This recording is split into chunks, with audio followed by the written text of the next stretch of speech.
Wonderful viewers, Salama means hello in Malagasy. I'm Eric, the people of the Republic of Madagascar, a biodiversity hotspot, welcome all visitors with open arms and smiles as they generously share their unique wildlife.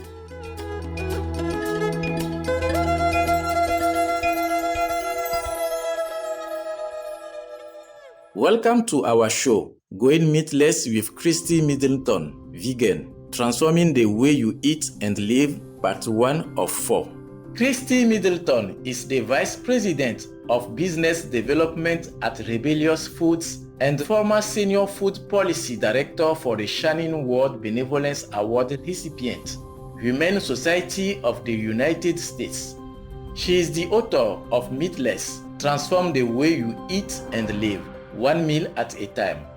Certified in plant-based nutrition, she is also a nationally renowned speaker. On today's program, Kristie shares her personal journey to the vegan lifestyle.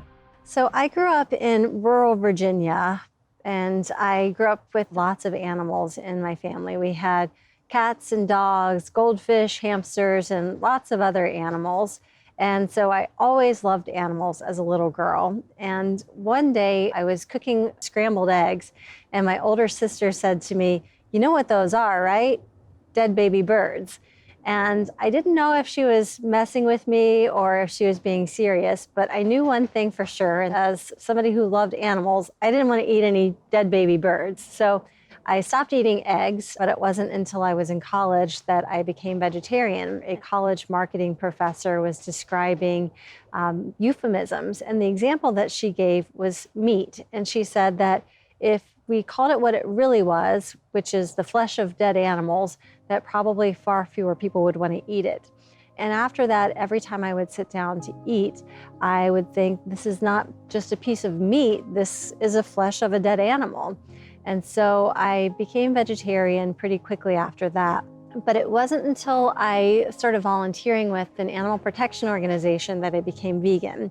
At that point, I wanted to devote my life to helping animals.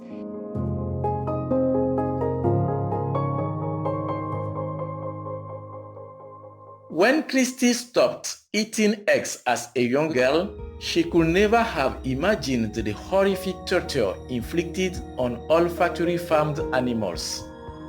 After starting to do some research into factory farming, that's when I learned that despite what I thought when I was a little girl, the real problem with eggs was that we factory farm hundreds of millions of animals, confining egg-laying hens in what are called battery cages. These are cages where there are 6 to 8 birds confined in a space that's about the size of a standard desk drawer, where they can't do any of their natural behaviors. They can't forage for food. They can't take dust baths.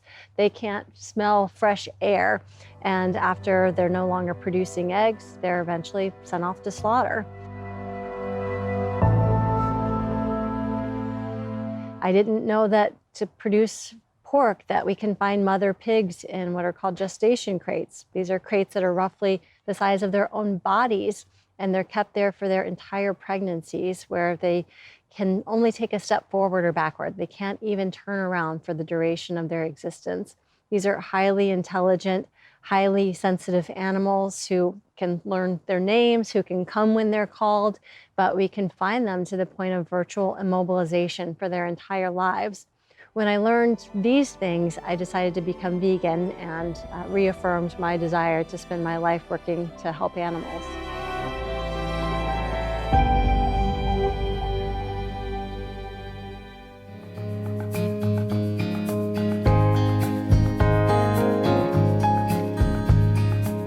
For several years, Kristie was the Senior Food Policy Director at the Humane Society of the United States. In this position, she and her team collaborated with some of the nation's largest school districts, as well as dozens of hospitals and colleges, helping them implement healthier eating programs. I worked with a team of dietitians, former food service professionals to help with getting more plant-based options on menus. There we worked with institutions like colleges and universities, hospitals, the military, essentially anyone that served a lot of food to help them identify opportunities to add more plant-based options to their menus. There we saw a lot of people who were seeing the increased demand for plant-based options. They wanted to have more delicious options for their guests, but often they didn't have the time, they didn't have the money, they didn't have the staff who were trained to do a lot of scratch cooking. And sometimes they didn't have enough equipment to do a lot of scratch cooking.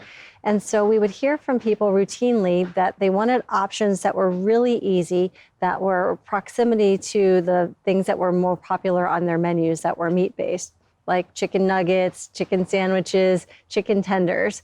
And so I talked to a lot of prospective entrepreneurs over the years and encouraged people to start a company that was making plant-based chicken that was just as affordable, that was just as delicious, and that was distributed through the same kind of channels through which these kinds of institutions were getting their food.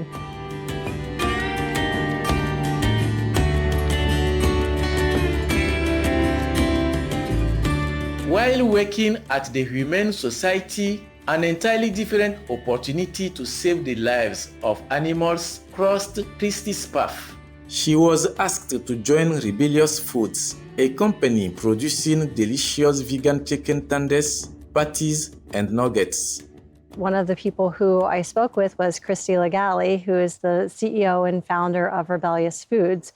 At the time, she had just started the company, and she asked me to join the team after she felt like they had a product that we could get out to the world. So while I loved working with the Humane Society of the United States, and I sincerely appreciate the work that they do and continue to work with them, I decided that it made sense for me to move to another position where I could make a difference in the world by helping bring these products to those same institutions that had been looking for an easy solution to get their guests more plant-based options.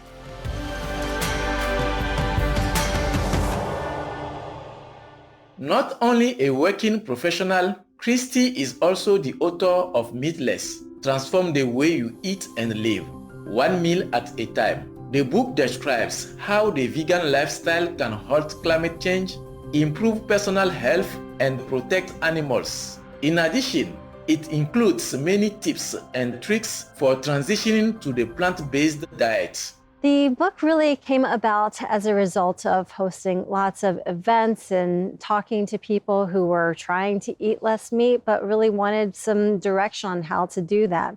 A good friend of mine is a clinical psychologist who studied behavior change. And even though a lot of people want to make certain changes in their lifestyles or perhaps in their diet, sometimes they don't really know where to begin. They don't really want to take a all or nothing approach. And so part of the concept is to give people some tips and tricks and resources, such as making goals for what you're trying to do.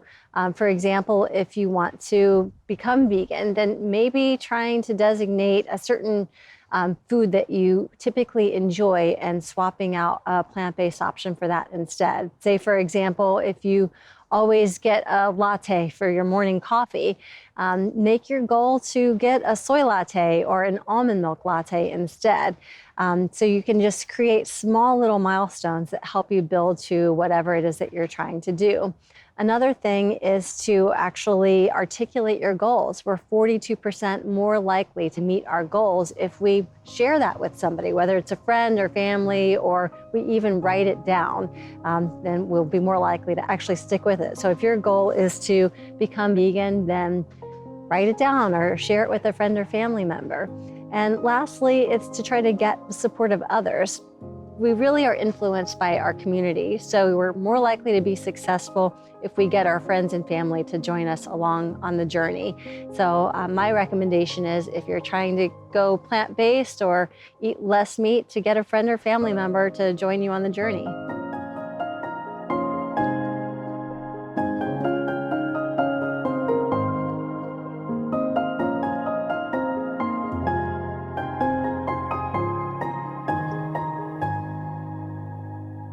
One of the ways to transition to veganism is to go meat-free one day a week.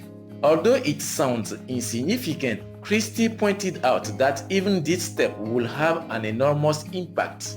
We can make a tremendous impact on the world by going meat-free even just one day a week. It would have the environmental savings of taking 500,000 cars off the road if everyone in the US went meat-free just one day a week. And we're talking about 1/7 of our meals.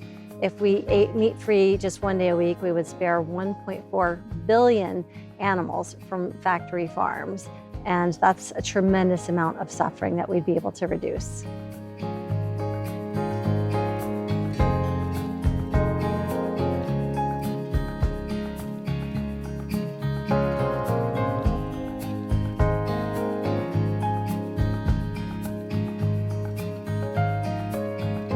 On today's program, Kristie shares how she and her team successfully worked together with these institutions. Our role in these programs was basically everything except for preparing the food ourselves. So we would conceptualize what the program could look like. We would provide the education behind why they should add such plant-based options to their menus. A lot of the time in schools, the directors or the dietitians were on board, but there are lots of people who were involved in the process. There are cooks in the kitchen, there are people working in purchasing whose jobs would be affected by making these changes. And so we would host seminars where we would encourage them to get all of their staff to come to these trainings. They could just be short hour-long seminars where we would share the benefits, whether it was to their guests' health, to the environment, to animals, or even for them to be able to bring in additional revenue because they would be bringing in customers who may not otherwise dine with them. And then we would show them how easy it was. We would do quick cooking demonstrations or using what we call speed scratch recipes where you're essentially opening cans of food, for example, maybe a bean burrito or something else that was super fast and easy to make that it would demonstrate that we're not requiring or we're not requesting them to make tremendous changes to what they were doing, but just by swapping out one ingredient with another, they could offer a delicious plant-based option. Introducing more vegan options into schools in the US has an enormous impact because approximately 30 million meals are served every single day across the nation under the National School Lunch Program.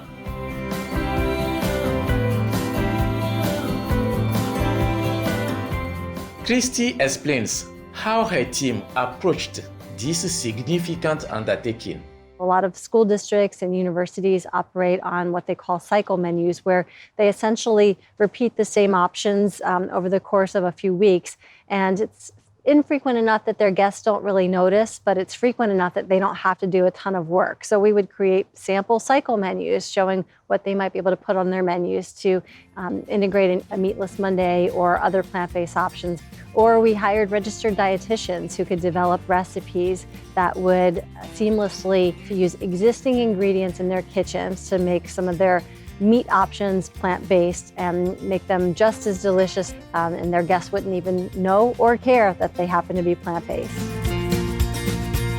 At first, some of the school boards, colleges, and the universities were hesitant to introduce vegan options as they were concerned about the students' reaction. However, by selecting plant-based dishes similar to students' favorite foods, the outcome proved to be highly successful.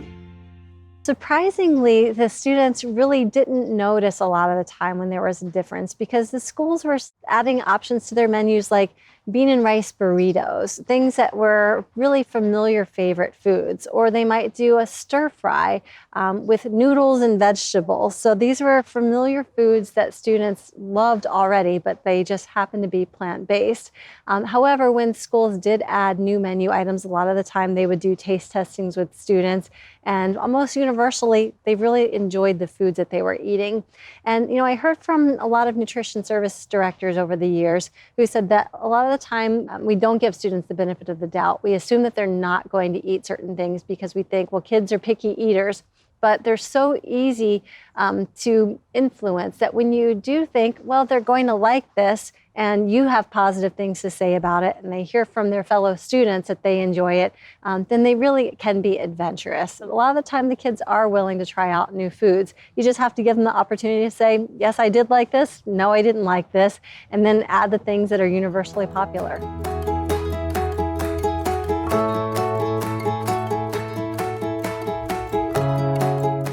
All this talk of food is making us hungry. We will take a moment to enjoy a delicious vegan burger with the works. Please stay tuned to Supreme Master Television. Be a hero. Be vegan. Save the world.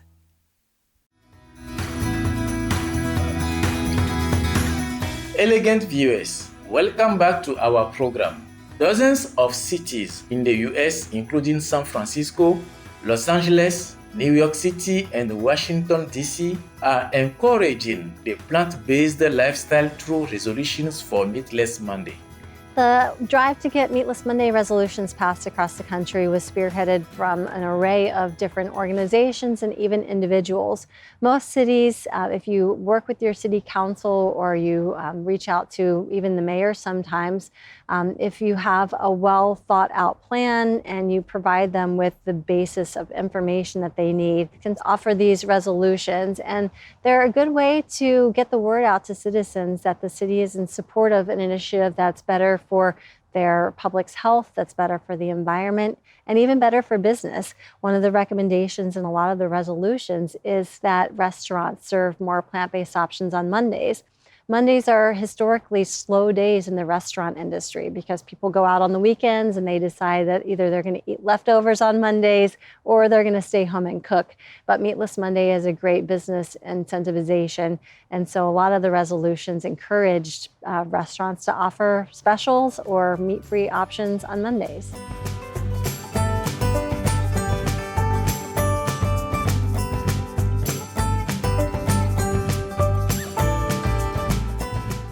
The support for Meatless Monday is growing rapidly.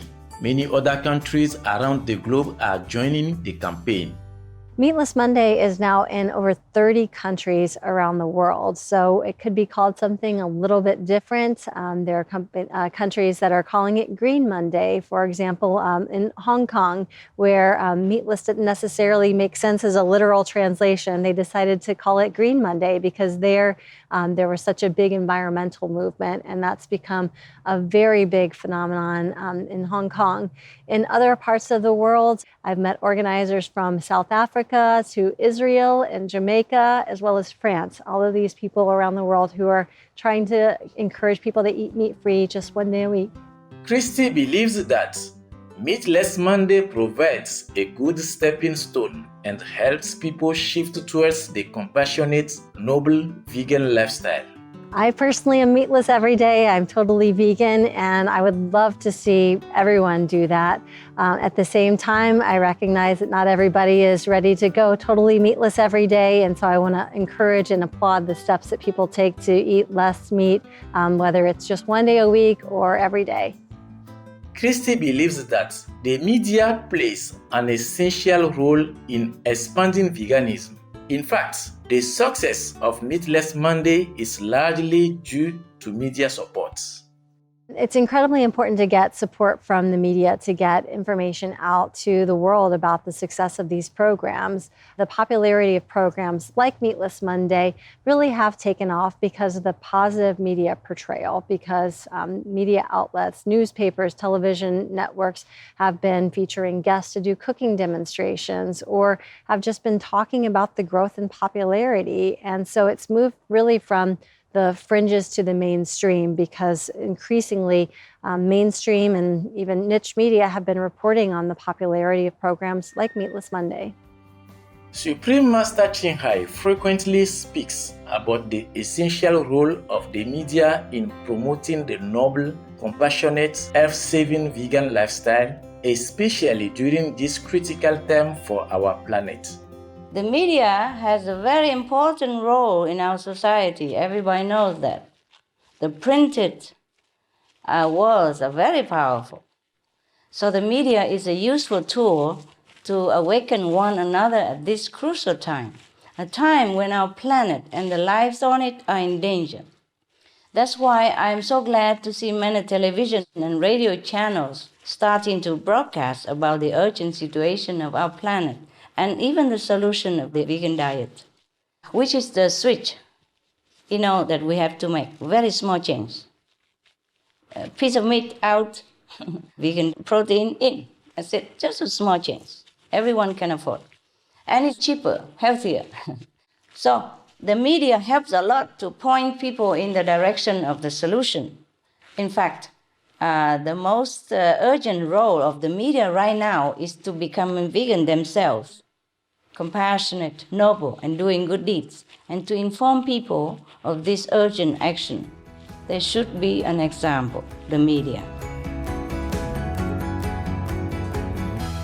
Thank you, Supreme Master Ching Hai, for this vital advice about the critical importance of the vegan lifestyle. We too pray that all people quickly transition to the compassionate vegan lifestyle.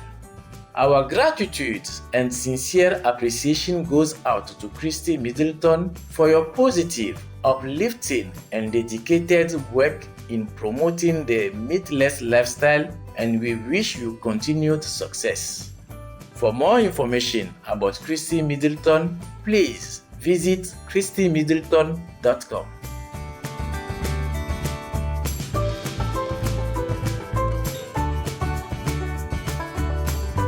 There are so many wonderful personal success stories that I've heard from people over the years. One of my favorite examples that I share in my book is that of Ken Chadwick. Ken was the dining services director at American University in Washington, D.C. when I met him. He had been working in university food services for decades. And when he arrived at American University, one of the first things that he wanted to do was hear from students what kind of foods that they wanted to see on their menus. And he kept hearing from students that they wanted more vegetarian and vegan options on their menus. And his response to them was, we have a fantastic salad bar. And the students were saying that's just not enough. And so Ken said that he was always a contrarian, and he liked to always hear people out and then push back if possible. And so he decided that he was going to become vegan while he was on campus so that he could see what their experience was. And his hope was that he would prove them wrong. And he said that he was not going to eat from the salad bar in order to be able to determine what it would be like to have that existence. And so the first day he tried to do that, he said he ate pears, but that was the only food that was available. And so he quickly teamed up with his dietitian and his chef on campus to ensure that there was a delicious, totally vegan option for breakfast, lunch, dinner, and dessert. And the students benefited, but Ken also started to benefit. He, at the time, had been severely overweight. He said that he was on a bunch of medication for his heart health, but also he had knee and other joint issues. He had tried to keep his weight in check by exercising routinely, and he would go for a run and try to run a mile, and he would just collapse at the end and need to sit there for an hour in order to be able to get up. After eating a plant-based diet, he started losing weight very quickly, so quickly that his students called him the incredible shrinking man, and they thought that he might be sick or something because he was losing weight so fast. He felt so much better, though. He started exercising, he started running again, he took up boxing, and he was able to stop taking all of his medications. And of course, the students at American University benefits because he was such a champion. And his takeaway was that if you think it's too hard, just try it yourself, because you're not going to know until you actually try it and experience it yourself.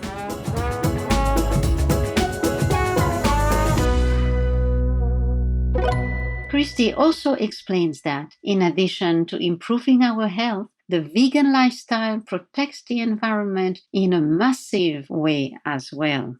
There are so many environmental benefits to eating less or no meat. We are suffering from the impacts of climate change, and I think a lot of people don't realize the environmental impacts that we're plaguing our planet with because of factory farming.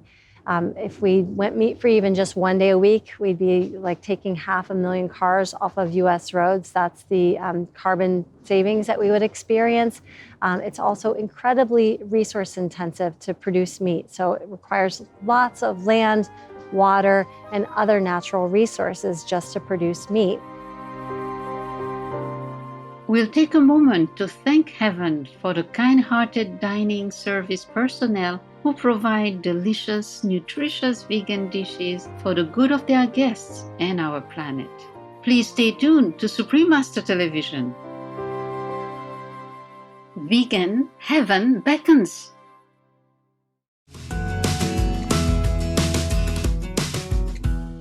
Beautiful viewers, welcome back to our program.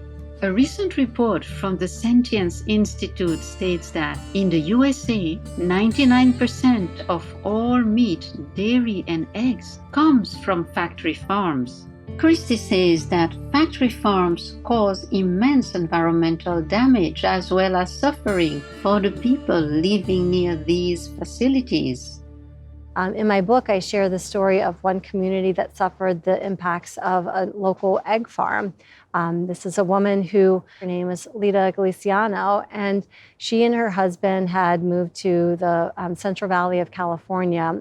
They wanted to buy a plot of land there and raise a family, along with a few other friends, and establish a community where they could all live nearby. And they lived there in relative peace and happiness for many years, and then locally, an egg farmer bought the property down the street from their home.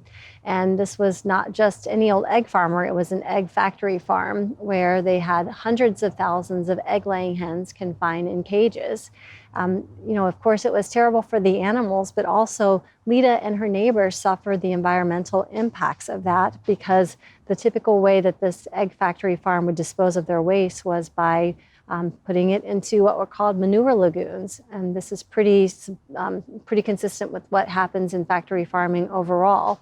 So there they had hundreds of thousands of egg-laying hens producing tons of waste. And for Lita and her neighbors, sometimes the air was so putrid with ammonia fumes from the waste that they couldn't go outside. It caused their lungs to burn. It caused their eyes to burn. They would get dizzy. They would get nausea and stomach aches. And then, of course, all of this manure was just sitting right out there in the environment. The same thing happens on pig factory farms. Sometimes in places like North Carolina, not too far from where I grew up, we would experience hurricanes or other storms where the manure lagoons would overflow, seeping off into the local waterways, and that caused all of the oxygen to die out in the water, and it would cause massive fish kills. This is something that happens routinely in communities surrounding factory farms, and so there are severe environmental consequences to our meat, egg, and dairy-heavy diets.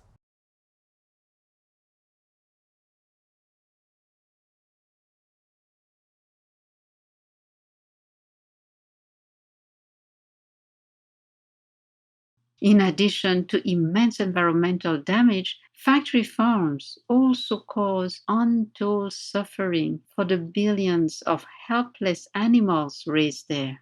Kristie explains how the filthy, overcrowded living conditions on factory farms are torturous for these highly intelligent beings, especially chickens. My neighbors right here next door have chickens, and I used to get visits from a couple of their chickens who had these incredible personalities. One was named Goldie, and the other one was Red. You can guess what colors they were. And Goldie in particular just had this amazing personality. She would come over. I have feeders here in my yard where I feed the birds and the squirrels, and she quickly figured that out. So she would come over and eat some of the food on the ground that the other animals had knocked off of the feeder. And then she would go and take a nap and roll around in the grass here in my yard, take dust baths. Dust baths are something that chickens do naturally in order to keep their feathers healthy. In a factory farm setting, chickens are confined in wire cages where they don't have any natural substrate where they can peck around. Their beaks are like our hands. They use them to explore the world. And so it's really important for them to be able to scratch around, use their beaks to peck seeds or other things like that. On a factory farm, they can't do any of that.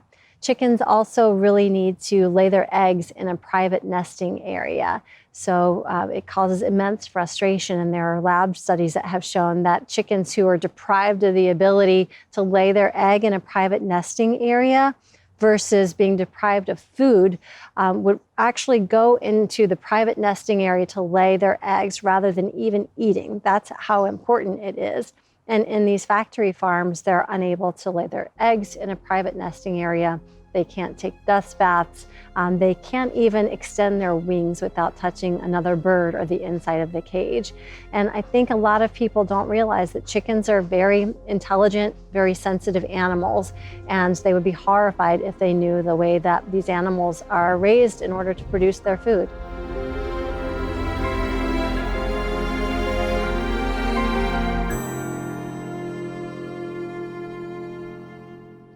Many thanks, Kristie Middleton, for sharing this vital and relatable information with us. May all people soon adopt the noble, compassionate vegan lifestyle to protect their health, the animals, and our beautiful planet.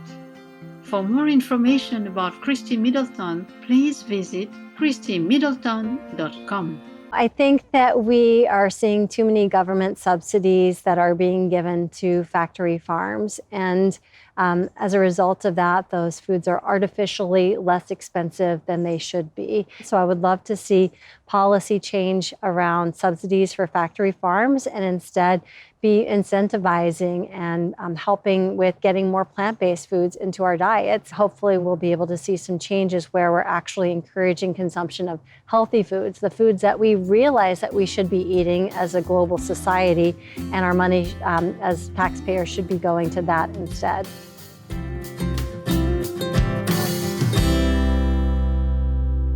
To reveal the immense suffering of animals in factory farms and slaughterhouses, animal activists sometimes go undercover to film the conditions there. Kristie greatly admires these people.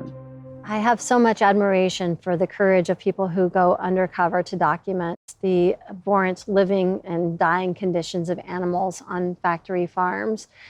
Sometimes these people take jobs that can be very risky for their own safety, or where they have to witness reprehensible acts of cruelty, things that would really break your heart if you cared about animals.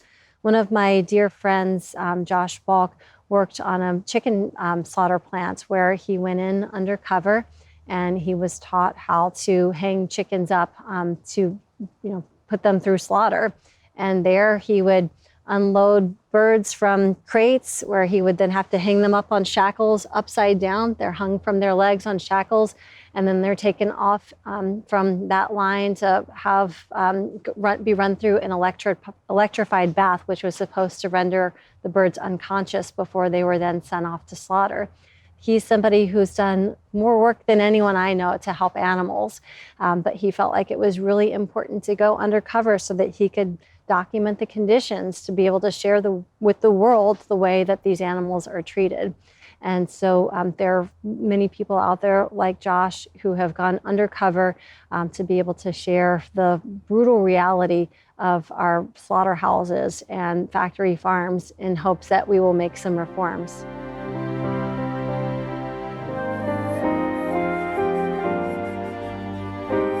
We'll take a moment to thank heaven for all the people who risked their own comfort and safety to save the lives of animals.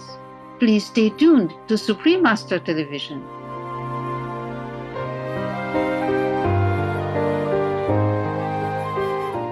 Vegan business, smart entrepreneur.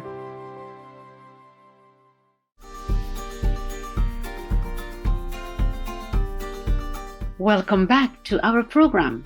The market research firm Markets and Markets predicts that global sales of vegan meat alternatives could increase to $8.3 billion by 2025. Kristie believes this represents a tremendous opportunity for entrepreneurs. I think that entrepreneurship is critical. In order to change people's behavior, we need to give them more options. And as far as eating behavior is concerned, people say that they make decisions based on price, taste, and convenience.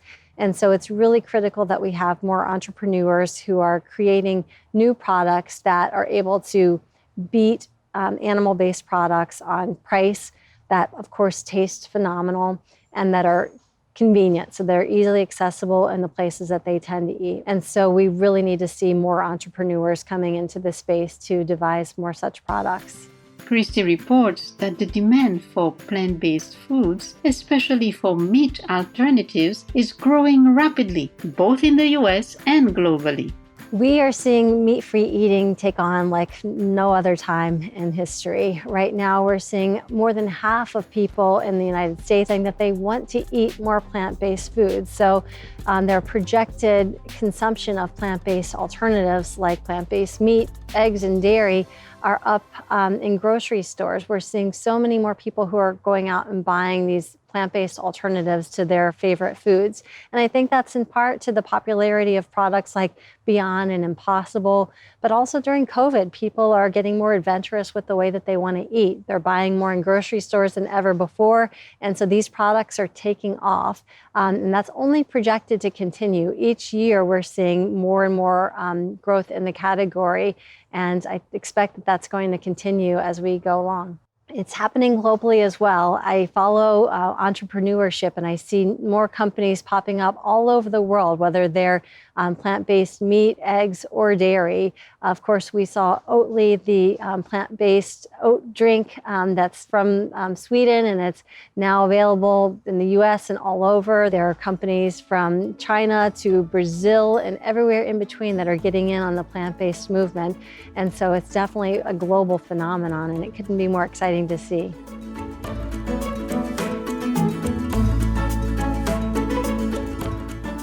Kristie encourages people to shift to the vegan lifestyle in whichever way suits them best. I've been vegan for 20 plus years, and it's been the best decision that I've made in my life. And as our friend Ken Chadwick, who is from American University, said, you have to just try it yourself. You won't know the benefits until you can actually experience them. And it's not about perfection, it's about making progress. So whether that's by eating meat-free just a couple of days a week, or it's by going totally vegan, applaud yourself for doing something that's not just good for yourself, but that's good for the planet and that's good for animals. Kristie is highly optimistic about the ever-growing movement towards plant-based eating. She says that a vegan world would have many incredible benefits. If we had a vegan world, I think that it would be great for our gross domestic happiness. I think that people would feel a lot better about what they ate, but we would also be so much healthier. One of the leading causes of death is heart disease, and that's largely attributable to the amount of meat, eggs, and dairy that we eat in our society. We would feel better. We would probably look better. We would be healthier overall. In addition, the planet would be so much lighter. We would, have so much less pollution. And then, of course, we wouldn't see animals suffering on factory farms in ways that all of us are uncomfortable with.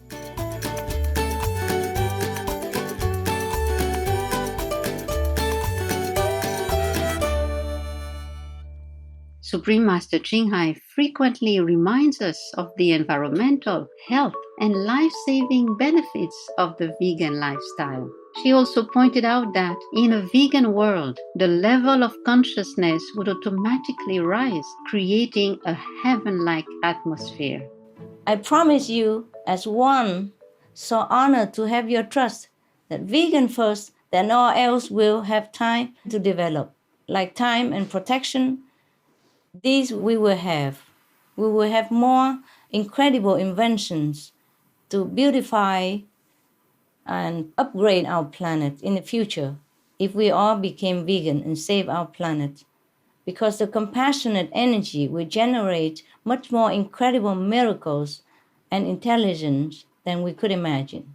And if you believe in miracles, we will also definitely have the miracle of a compassionate, heavenly-like vegan world. We are profoundly grateful to Supreme Master Ching Hai for sharing these fascinating insights. We pray that we soon live in a heavenly vegan world. As our interview with Kristie draws to a close, she shares one final thought with our global audience. Be veg, go green. It's the single most important thing you can do to help animals. Many thanks, Kristie Middleton, for your tireless efforts to protect the animals and the planet through the vegan lifestyle. We wish you much success in your future noble endeavors. For more information about Kristie Middleton, please visit KristieMiddleton.com. Kind viewers, we appreciate your attentive presence for the final episode of our series. Coming up next is Make Miracles with Your Positive Spirit, Part 5 of 6, on Between Master and Disciples, right after Noteworthy News. In the grace of the divine, may you be blessed with greater wisdom and compassion with each passing day. Our programs offer many languages. Please visit suprememastertv.com/schedule and suprememastertv.com/VE. Nos programmes offrent plusieurs langues. Veuillez visiter suprememastertv.com/schedule et suprememastertv.com/VE. Nuestros programas ofrecen varios idiomas. Visiten suprememastertv.com/schedule y suprememastertv.com/VE. Τα προγράμματά μας προσφέρονται σε πολλές γλώσσες. Παρακαλούμε δείτε suprememastertv.com/schedule και suprememastertv.com/VE. Vegan, sign of intelligence.